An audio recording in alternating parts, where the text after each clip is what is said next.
In trading, we always want to prepare for the worst. And a great way to do this is like risk management, right? Risk management is, or the risk size, I should say, is the amount of your account that you risk per trade, meaning that there should be a limit. So let's say your limit is 2%. That means no matter what happens in this trade, if it's a catastrophe, you will only lose 2%. So in that way, you're preparing for the worst, and the worst case scenario is 2%.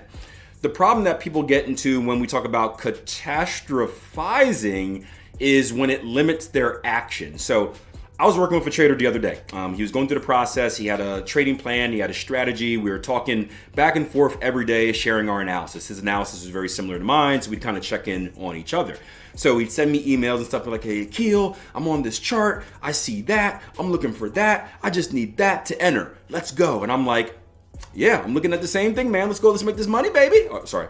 Let's go. Let's make this money, baby. Right? That's the dance I'm supposed to do. It's a long joke here with the Trading Coach podcast. If you watch all the episodes, you know what I'm talking about. And then we'd analyze the trade. The trade would trigger. We'd make a lot of money. So I thought. And then I'd email him the next day and be like, yo, that euro yen went crazy. We got target ones and target two smash, no pain trade, made that money, baby, right? And he's like, yeah, I didn't do it. I'm like, what? He said, yeah, I didn't trade. I said, what'd you say? I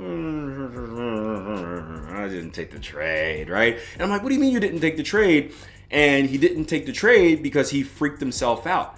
He thought of worst case scenarios and what if it does this? What if it does that? What if it's a black swan event? What if it's that? And I lose all my money. And all of that got so mumbled and jumbled and bumbled up that he was afraid to push the trigger and be involved. So we want to avoid that because although in our mind we are thinking that we are protecting ourselves from a bad situation, we're actually keeping ourselves out of a good situation or rather the situation that we're supposed to be in.